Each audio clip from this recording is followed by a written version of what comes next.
Full disclosure, I did get Trinity Continuum for free through Onyxpath, however this video is not sponsored by them at all. Shout out to our patrons for supporting the channel. So if you're like me and you want to run Trinity Continuum, or you're a player in Trinity Continuum, here are a few rules that you need to know in order to play the game. For a simple skill check, you are going to add your skill dots to your attribute dots, and that is going to tell you how many d10s you are going to roll. Typically, when you roll these dice, you want to get an 8 or higher.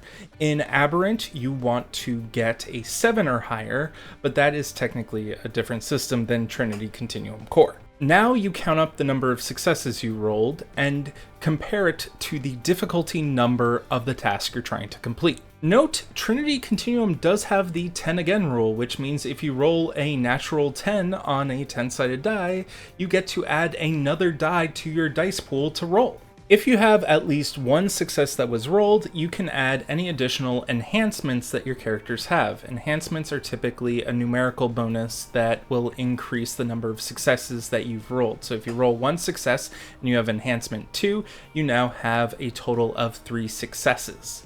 You can then spend those successes to lower the difficulty number. If the difficulty number reaches 0, you've bought it off and the task has been successful. If you have more successes afterwards, you can increase the degree of success that completing that task is.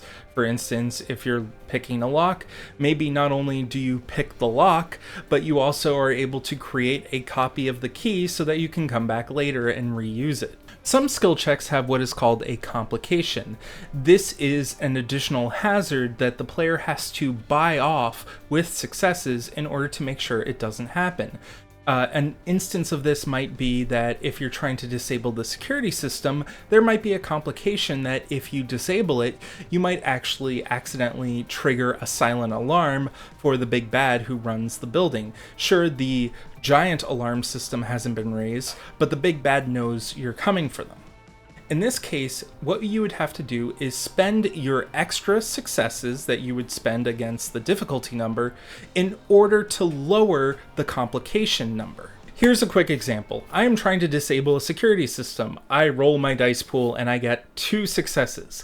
The difficulty for disabling the security system was 1. However, there was a complication of 1 that the security guards wouldn't be notified, but the big bad evil guy would be. Now, I can use my first success to pay off for the difficulty number, which means that I am successful, and then I can use my second success to pay off the complication so that the big bad evil guy doesn't know I'm coming. Take a second and recognize that you now know how to roll skill checks in Trinity Continuum. It's very simple, very basic. If you need to go over it again, the video is still here. You can rewind and go back through it just to double check that you got everything correct. Now we move on to combat, which is very similar to a skill check, but slightly different. Just like the skill check, you're going to collect your dice pool of your skill plus attribute, roll your dice and count how many successes you have, which are typically 8 or above on the rolls.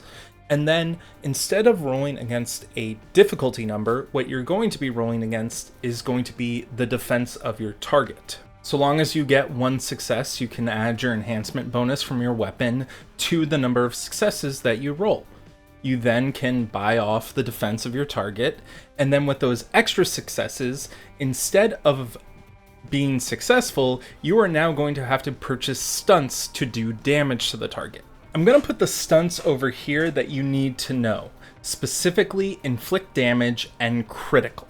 These are the stunts that you're probably going to use most frequently. For inflict damage, so long as you have a number of successes greater than your opponent's armor rating, you can inflict an injury condition onto your target. This is the equivalent of 1 point of health, typically.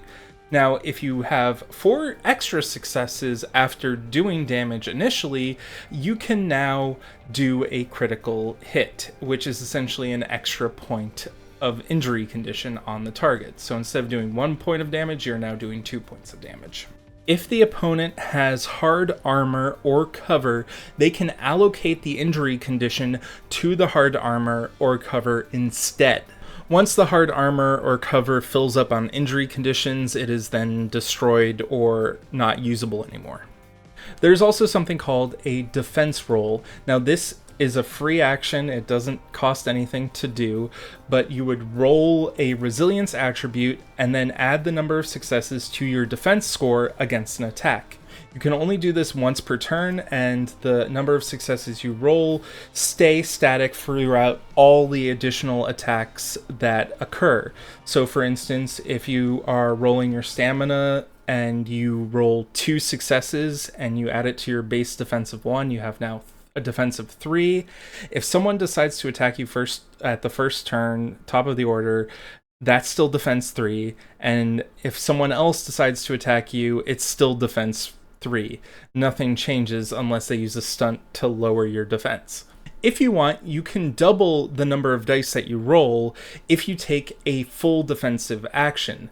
This means you can't attack this turn or move, but you do get double the number of resilience attribute dice to roll to add to your defense. And now you know the basics of playing Trinity Continuum. There are a lot more advanced rules that you could learn, but this will get you ready for whatever game you're playing next. Thank you so much for watching, and I hope you have a good one.